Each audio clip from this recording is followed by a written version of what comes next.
Welcome to our countdown of the top 10 most dangerous cities in the United States. Now, before we dive into this barrel of, frankly, depressing statistics, let's be clear: ranking cities by danger is a bit like ranking airlines by legroom. Ultimately, it's a flawed system. These cities are more than just crime rates, and they contain multitudes, vibrant communities, and people just trying to get by. However, it's also true that some cities are facing a perfect storm of challenges leading to, shall we say, a less than ideal living environment. These cities have been ranked based on crime rates and other safety factors, giving us a snapshot of where things stand. We'll be taking a look at the factors driving these statistics, from poverty and lack of opportunity to systemic issues that have plagued these cities for decades. So buckle up and let's try not to end up on the wrong side of a statistic. And here we are at number 10, kicking things off with St. Louis, Missouri.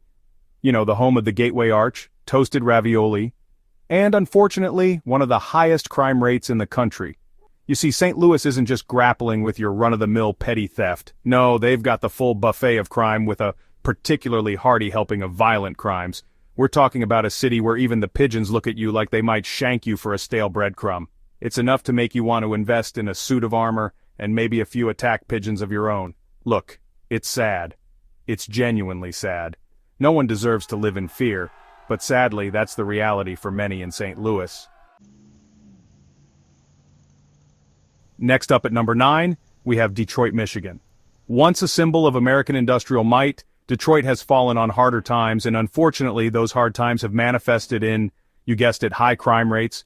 We're talking violent crimes, property crimes, you name it, Detroit's got it, and frankly in bulk. It's like the city's going for a dubious discount. Buy one crime spree, get a side of urban decay free. But let's be clear, Detroit's story is more complicated than just crime statistics. Decades of economic hardship, population decline, and let's be honest, a lack of investment from those who could have helped, have left their mark. It's a city fighting to rebuild, but it's an uphill battle and one that's going to take more than just tough-on-crime rhetoric to win. Coming in at number 8 is Baltimore, Maryland. Known for its charming harbor, delicious crab cakes, and oh yes, a murder rate that would make even the most hardened detective wince. Baltimore, my friends, is a city of contrasts. You've got your beautiful brownstones, your world-class museums, and then bam, you turn a corner and walk straight into a scene from The Wire. And I'm not talking about the good kind of The Wire, where everyone's charmingly cynical and sipping on whiskey. No, this is the gritty, heart-wrenching reality of a city grappling with deep-seated issues of poverty, inequality, and violence. Chapter 4. Memphis, home of the blues, and a lot of crime. At number 7, we find ourselves in Memphis, Tennessee, the home of the blues, Elvis Presley, and sadly, a whole lot of aggravated assault. Now, I love a good blues riff as much as the next guy, but there's nothing soulful about the level of violence plaguing this city. It's like someone replaced the music in a Beale Street bar with a constant loop of sirens and breaking glass. The situation in Memphis is a stark reminder that even in the birthplace of rock and roll, life can be a real heartbreak hotel. Chapter 5, Kansas City, not so friendly after all, and at number 6 we have Kansas City, Missouri. Now I know what you're thinking, Kansas City, but they've got fountains, jazz, and some of the best barbecue in the country. And you're right, they do. But they've also got a nasty habit of homicides and robberies that would make even the most daring barbecue enthusiast think twice about venturing out after dark. It's a tale of two cities, really. On one hand, you've got thriving arts districts and booming businesses, and on the other, you've got neighborhoods struggling with poverty and violence. It's enough to make you want to drown your sorrows in a plate of ribs, but even then, you better watch your back pocket. Chapter 6, Cleveland Rocks, your car window. Coming in at the halfway point at number 5, it's Cleveland, Ohio.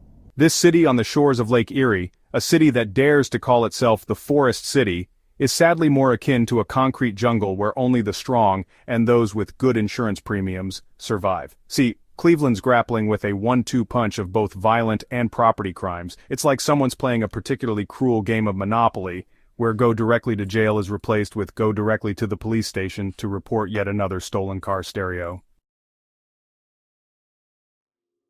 Chapter 7.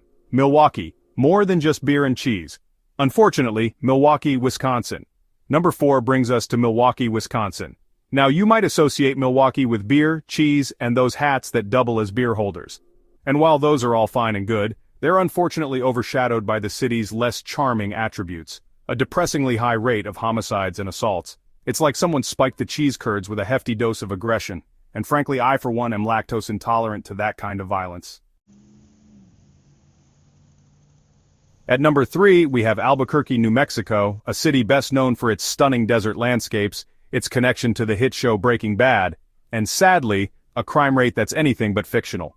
Now, I'm not saying that watching Walter White cook up trouble inspired a generation of criminals, but I am saying that Albuquerque has a real problem with property crime, and a hearty side of violent crime for good measure. It's enough to make you want to invest in a Heisenberg-level security system, complete with a meth lab turned panic room.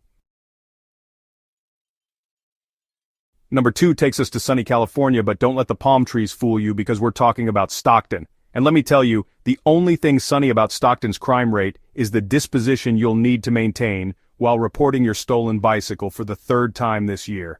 Stockton, my friends, has a problem. A big, violent crime problem. We're talking assaults, robberies, the works. It's gotten so bad that even the watermelons at the local farmers markets are considering hiring private security. And finally, we arrive at our number 1 most dangerous city, Indianapolis, Indiana. Known for its iconic speedway, its love of basketball, and sadly, a truly disheartening number of homicides and aggravated assaults. It seems that in Indianapolis, the need for speed extends beyond the racetrack and into the realm of criminal activity. It's a sobering reminder that even in the heartland of America, danger can lurk around every corner, especially if that corner happens to be near a bank, a convenience store, or frankly, any building with a door that can be kicked in. Well, there you have it, folks. Our whirlwind tour of America's most dangerous cities. Now, before you go boarding up your windows and investing in a personal security detail, remember, statistics only tell part of the story. These cities are full of resilient, hopeful people working hard to make their communities safer. That being said, it's important to be aware of the challenges these cities face and to support initiatives that address the root causes of crime such as poverty, lack of opportunity, and systemic inequality. Because at the end of the day, a truly safe city is one where everyone feels secure, supported, and hopeful about the future. Thank you for watching our countdown of the top 10 most dangerous cities in the United States. Stay safe and be aware of your surroundings, no matter where you are.